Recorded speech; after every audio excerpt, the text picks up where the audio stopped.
Here I am on the first floor at the Barge House, in front of Kindly Arranged by Temin, standing next to Temin.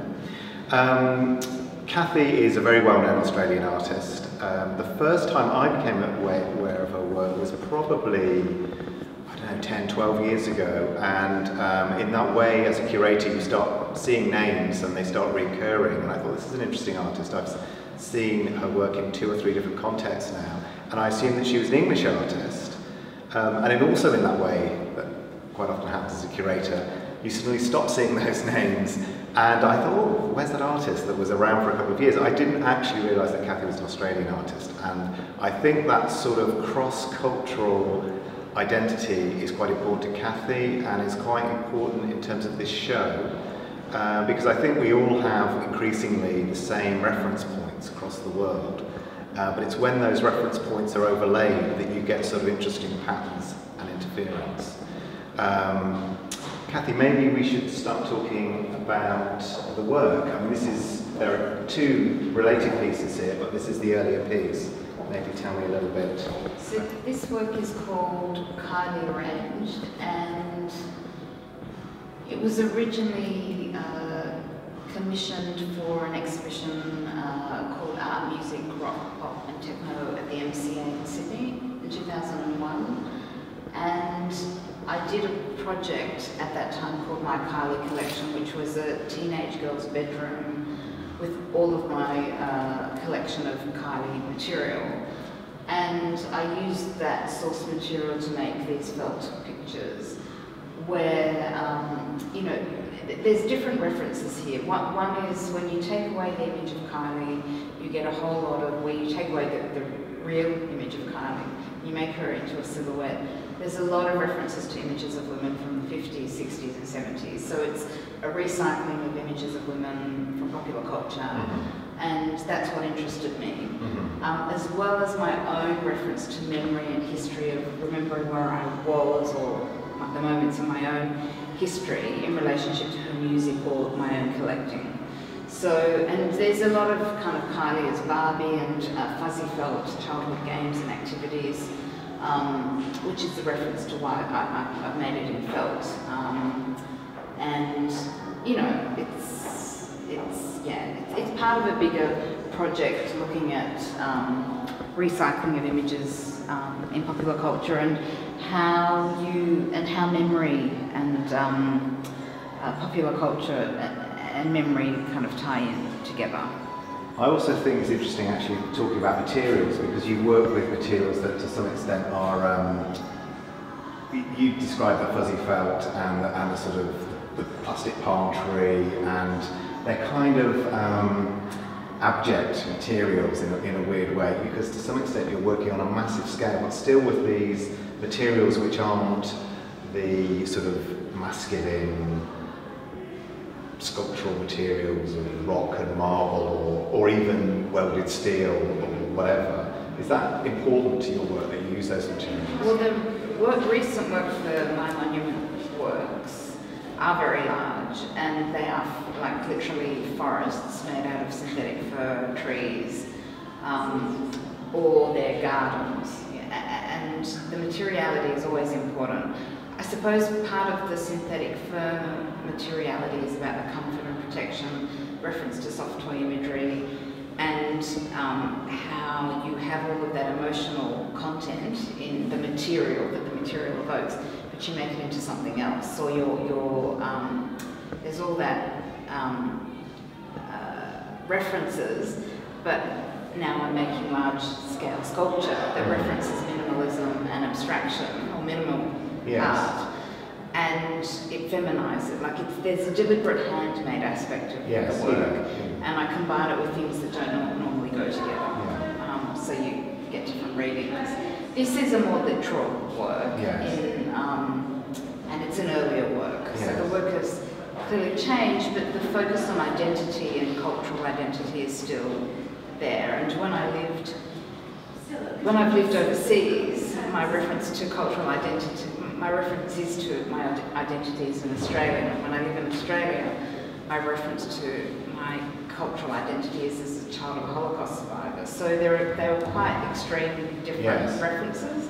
But one of the reasons I was interested in popular culture is because of probably extreme trauma that I grew up with that was never spoken about. So popular culture seemed as a fantastic escape from, you know, a reality I didn't really understand, but was very prominent. And as an Australian, I grew up with a father who was Hungarian and had to survive concentration camps, so it's quite an extreme environment to grow up in.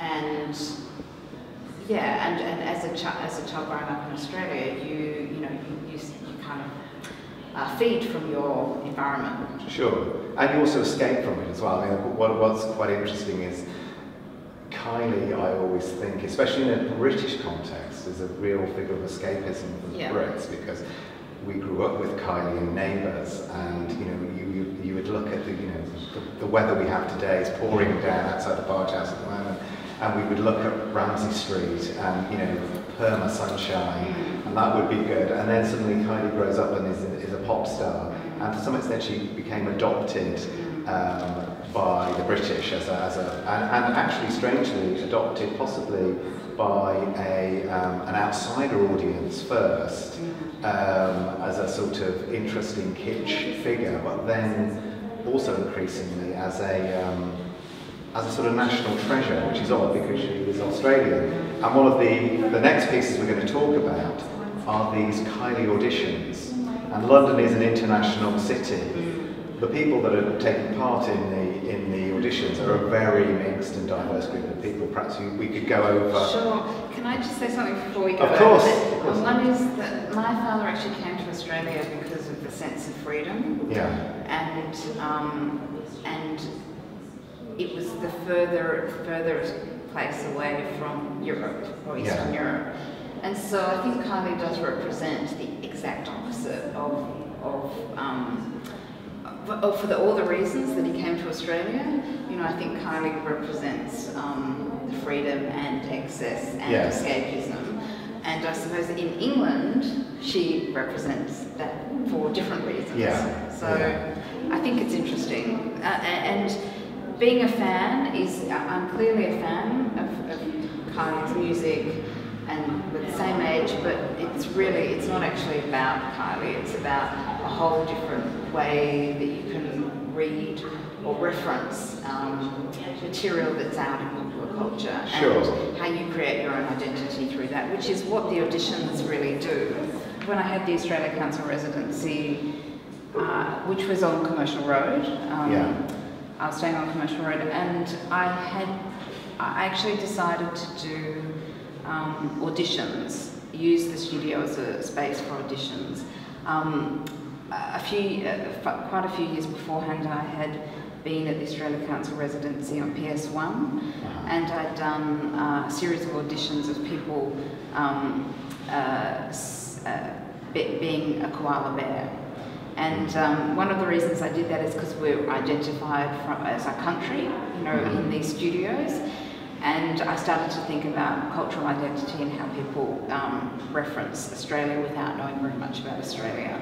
And all the people that auditioned about, you know, being a pair of koalas had never seen a koala. So there's a lot of projection, fantasy, and their own identity, although they're in suits.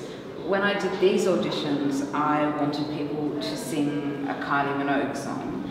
And the result was I got a whole lot of people calling me that kept saying, I don't look anything like Kylie, I'm black, or I'm French, or I don't like Kylie, but I know the music, I'm a busker, I want to learn a new song. I had teenagers calling me going, it's my first audition. I had teenagers that were wanting to be stars that came with their parents to audition. So I had a whole range of people that had a whole range of different identities, cultural, you know, emotional, physical identities that was so different. And doing these auditions connected me to London, to a London that I didn't know, because I had lived here before, I'd studied here. But this was a whole different world that opened up for me. And there were a lot of collaborations that happened as a result Lois, this isn't Lois, this is a French theatre performer who, at the time, Kylie was going out with Olivia Martinez, and she decided that she would sing Kylie's song in French, and I suggested it, and she hung up on me, and then she called me back and said, no, it seems like such a silly idea, I'll do it. Yeah. So there was a lot of risk from the people that were auditioning, a lot of trust. Yeah. One of the performers was a fan of Stephen Fry, and she really responded to the idea of a project about being a fan. Yes. And she looked absolutely nothing like Kylie, and she came to audition, and she was engaged in the process and the ideas. So, and some people took it literally and wanted to be a star, and this was their way of performing, and they thought performing at the ICA, because it was for a one-night event at the ICA in 2004. That was the end result, but I'm showing the audition process because I think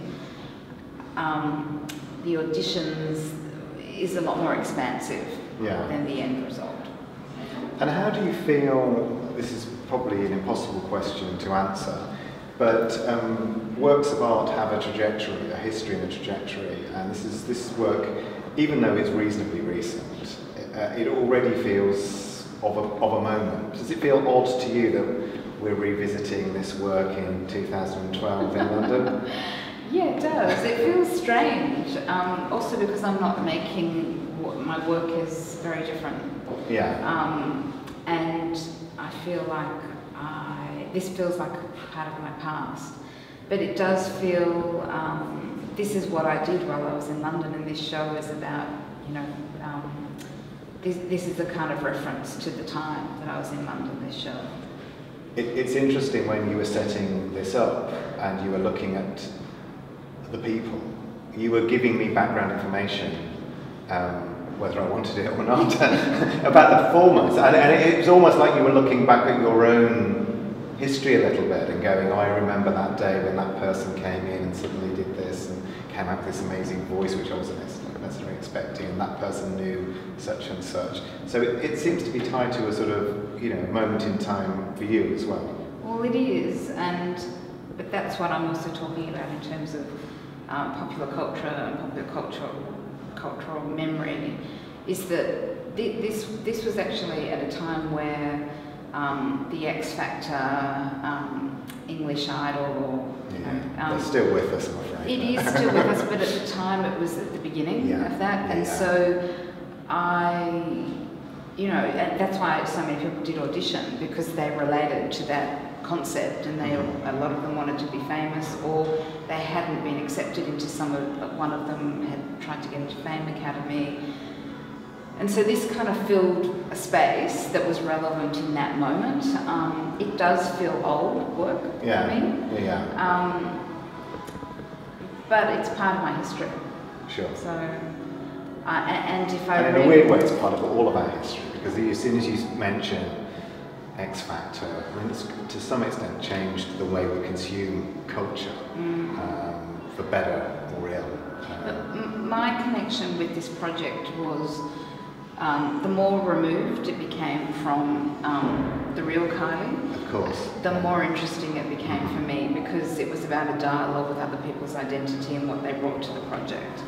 And I suppose that's what being a fan is really about, the kind of remove and the different meanings that you make when you recycle a well-known song or well-known songs, and how that creates a new meaning or different reading.